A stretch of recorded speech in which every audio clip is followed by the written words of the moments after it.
Katie Allman reporting for Katie Chats in Ottawa with producer Michael Baker and the founder of Bunk 11. How initially did you get into the film business? Goes way back about 10 years. I was always interested in film, but didn't really have an in. One day I was looking through an email I got from a cousin of mine and looking through all the names of the people that he was emailing, and I looked and I happened to know one guy that I went to summer camp with about 10 years before that. So his email address was a Lionsgate address. He was working for Lionsgate Films at the time. And I figured, well, why not? So I reached out to him. I said, hey, looks like you're doing something really cool. I'm very interested. I'd love to be involved. And he wrote me back right away and said, hey, let's go for lunch. So we did, and we kept in touch. And then fairly shortly after that, he left Lionsgate and started Think Film, a North American distribution company.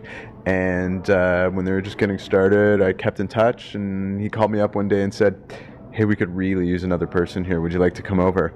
And that afternoon, I walked into my boss's office, quit, and a couple of weeks later, I was starting at Think Film, where I ended up working for about 7.5 years.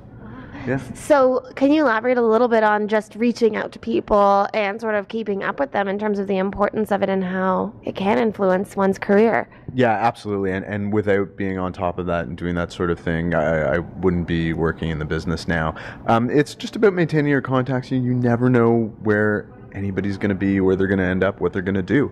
And so I always make sure to touch base with people, keep mental notes and often written notes of, oh, I haven't spoken to this person in 4 months or 6 months or even a year, and reaching out to them to just check in on what they're doing. Whenever you're traveling, if you happen to be in a city where you know someone is, I love reaching out to them. Sometimes I can go to LA and not have an agenda plan, just go and say, call people up and go, let's have a drink, let's have lunch, let's have dinner. And people are always pretty open about wanting to get together and spend time and catch up. And you never know what's going to go from what's just an easy catch-up conversation to turning into a piece of business. And tell me a little bit about Bunk 11 and what initially inspired you to start the company. Sure. I had been doing distribution for about 7.5 years, going to film festivals, acquiring films, and then releasing them through the distribution company. And it was great. I really enjoyed it. But after a while, I kept getting all these compliments on the films we were releasing, and I felt proud of the films that we were picking up and releasing, but at the same time, we were buying them after the fact. And we weren't involved in the making of them, and I really started to think, you know what, I'd really like to try my hand at making these films myself and see what it's like to do it. So as my time at Think Film came to an end, I decided, now's the right time to strike out and make a go of it on my own. That was 5 years ago, and I've been making movies ever since.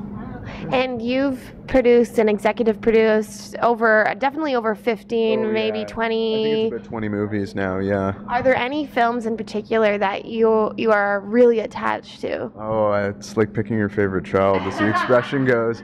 They're all special in their own way, and they all have their own pros and cons, and I have stories about each one, I guess, but it would be tough to rank them.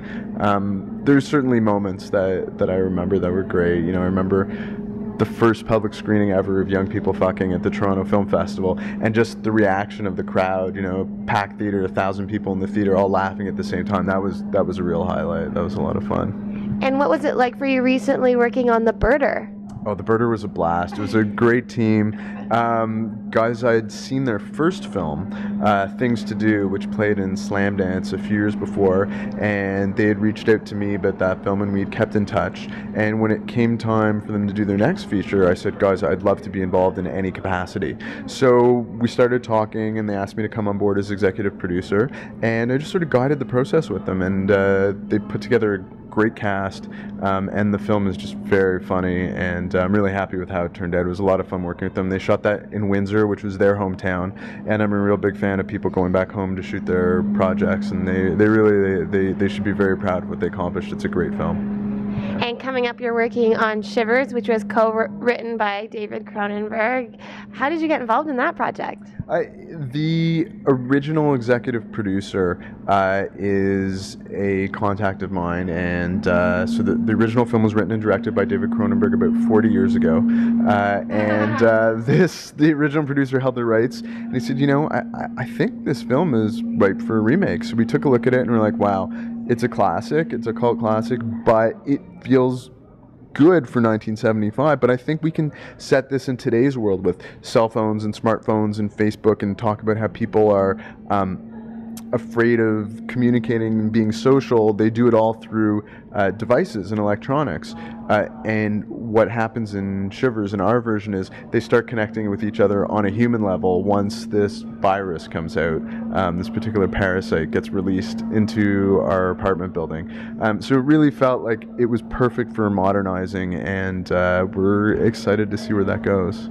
Yeah. And where's the best place to find out more information on you and all of your projects online? Oh, geez. There's IMDb is always a great place to check, and you can check out my website. It's currently being updated, but it'll be up again soon at bunk11.com. Well, thank you so much. Congratulations, and best of luck with your upcoming projects as well. Thank you so much. Appreciate this. This was fun. Thank you. I'm Katie Allman reporting for Katie Chats in Ottawa.